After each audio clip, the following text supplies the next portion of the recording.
লাঠি দিয়ে বগি বগি করে বাঘ সরিয়ে দিলাম।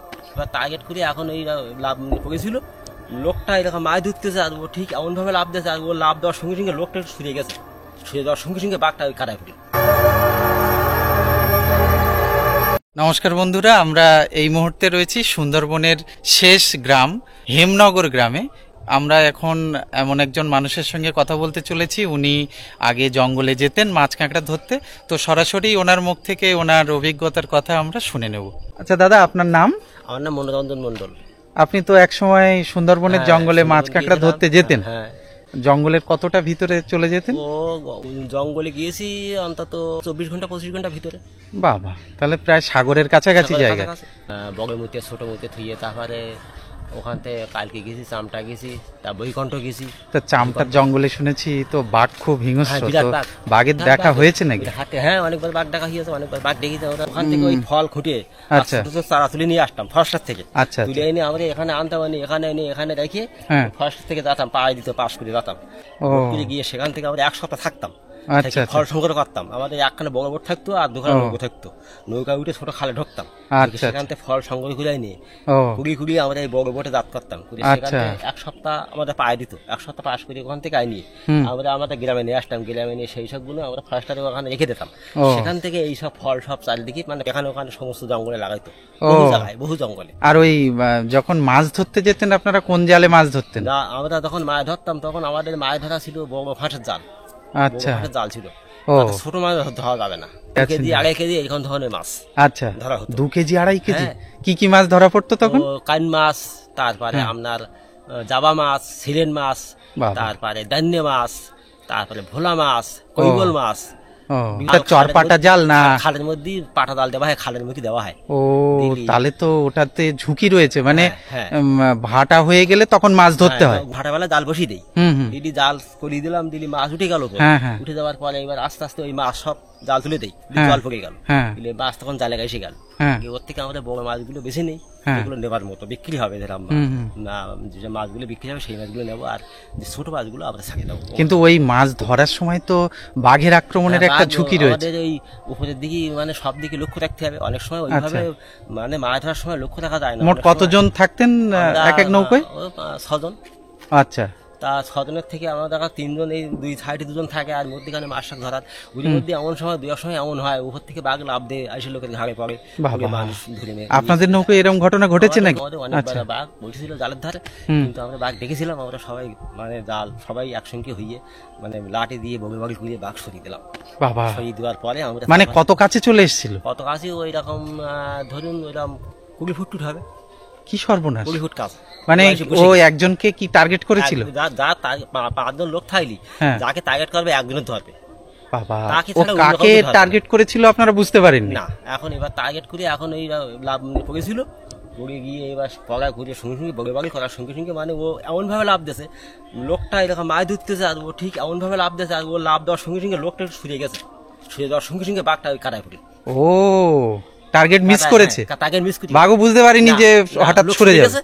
ও টার্গেট মিস করেছে, ওই কাটায় ফুলে গেছে। কাটায় ফুলে তখন হাউডু খেলতে তো উঠতে পারতে না বাঘ। হ্যাঁ, কি সর্বনাশ! আমরা কি করি, আমাকে তো একটা ভয় আছে, আমরা তখন আনতে সরিয়ে গেলাম, সবাই বগি বগি করলাম, গাছে গায়ে বগি করলো, আস্তে আস্তে উঠে চলে গেল। বাবা রে! তারপরে আমরা ওখান থেকে সেই খালের থেকে সঙ্গে সঙ্গে জাল দেওয়া তুলে বেরিয়ে আমরা চলে গেলাম। মানে ওদিন আপনার উপরেও আক্রমণ হতে পারতো, মানে ও তো কিছুই বলার নেই। না, ও কিছু বলার নেই। ওরা একটা গাছের পাতার মধ্যে থাকে, ওরা এমন ভাবে থাকবে, যখন শিকার হবে তখন একদম ছোট হয়ে যাবে। বাবা, তখন বোঝা যাবে। ও কি এসে ওখানে লুকিয়ে বসেছিল? লুকিয়ে বুঝে ওরা 21 থেকে 22 হাজার লাভ দেবে। বাবা, 22 হাজার লাভ মারবে। তো ও বসেছিল, আপনারা আগে থেকে কিছু বুঝতে পারেননি? বোঝা যায় না, কোনো শব্দ পাওয়া যাবে না, ওরা আসবে তা বুঝতে পারবেন না। কি সাংঘাতিক! আমরা যদি নজর ঠিক থাকে, হ্যাঁ, আর কান যদি ঠিক থাকে, তাহলে আপনি জঙ্গল যাবেন, না জঙ্গল যাবেন না।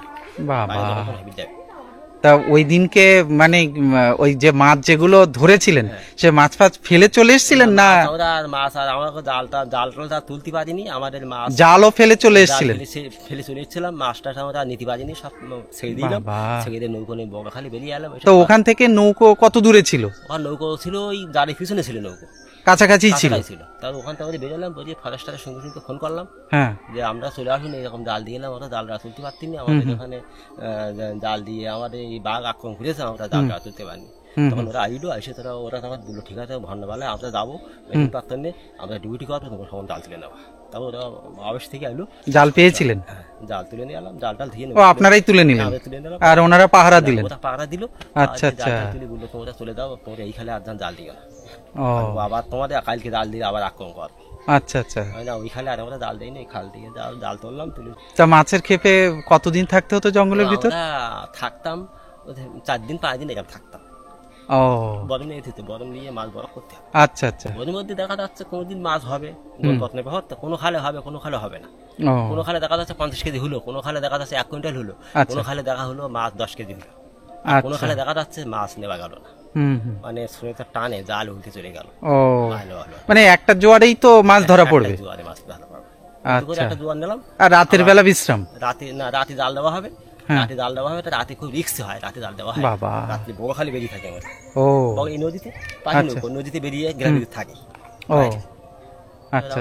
তখন ওই আবার যাই, জাল দিয়ে রেখে চলে আসি, জাল তুলে দিয়ে আমরা চলে আসি, আর থাকি তখন হামলা করতে পারে। জাল তুলে চলে আসার পরে তারপরে আমরা আবার পরে সকালবেলা যাই, শস্য হয়ে গেলি সবাই দিকে শুনে গিয়ে আস্তে আস্তে থেকে সেই সময় মাছটাই ধরি, জালটা সেই সময় তুলি। আচ্ছা আচ্ছা। কাঁকড়ার কাজে যেতেন? একা একা যাওয়া যায় না, সামাল দেওয়া যায় না। ও মানে সাই বেঁধে 2-3টে নৌকো একসঙ্গে থাকতে হয়? দোকান নৌকো একসঙ্গে যেতাম। আচ্ছা। ওরা এক খালে দিত, আমরা এক খালে যেতাম, আমরা 3 দিন আমাদের গ্রুপ থাকতাম, তাই সামাল দেওয়া যায় না, সর্ষেই যায় বিরাট। বাবা, মানে কাঁকড়াতে রিস্ক সব থেকে বেশি না? আচ্ছা আচ্ছা। আর মধু কাটার কাজে তো সব থেকে বেশি রিস্ক, আপনি মধু কাটতেও যেতেন?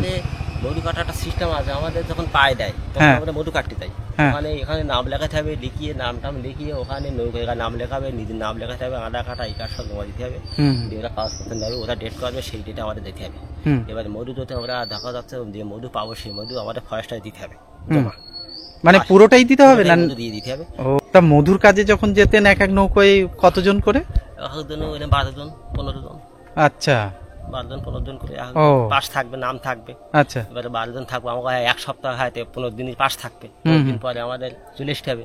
মাঝে মাঝে আমাদের আবার বোর্ড ডিউটি করবে, ফরেস্টারে বোর্ড ডিউটি করবে, আমরা কোথায় কি করতে। ও আর মধু কি বেশি হয়ে গেলে ফরেস্ট অফিসের বোটে করে মধু নিয়ে আসবে নাকি? যখন বেশি হবে দেখা যাচ্ছে আমাকে 5 কুইন্টাল মধু হয়ে গেলে, আমাদের ছাটা চলছে, আমার 10 দিন হয়ে গেছে, এখনো 5 দিন আছে, তখন মধুটা আমরা ফরেস্টারে বোটে দিয়ে দিলাম, ওদের মধু অবশ্যই রেখে দিলে আমরা আবার চলে গেলাম, আবার মধু কাটলাম, কেটে মধু কেটে দেখা যাচ্ছে আবার 2 কুইন্টাল হলো, আনলাম, অফিসে আনলাম, অফিসে এসে আমাদের মধু 7 কুইন্টাল কি 8 কুইন্টাল মধু হলো, ওখানে কাটা করে দিলাম, কাটা করে দিয়ে আমরা বাড়ি চলে এলাম।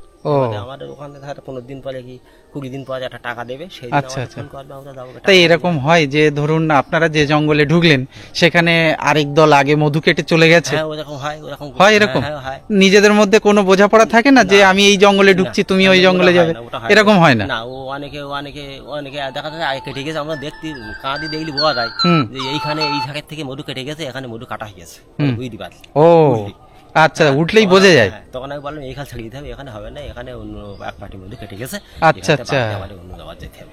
ওটা মানে একটা সংকেত পাওয়া যায় যে এখানে লোক ঢুকেছিল। যখন কাটতে হয় তখন গভীর জঙ্গলে যেতে হয়, এখানে কাছাকাছি মধু পাওয়া যায় না। আচ্ছা, তা ওই ছাটা দেওয়া মানে তো বাঘ খোঁজা একরকম। ছাটা দিতে গেলে খুব রিস্ক, মোটামুটি কথা ছাটা দুজনে হয় না, একা একা ছাটা দিতে হবে।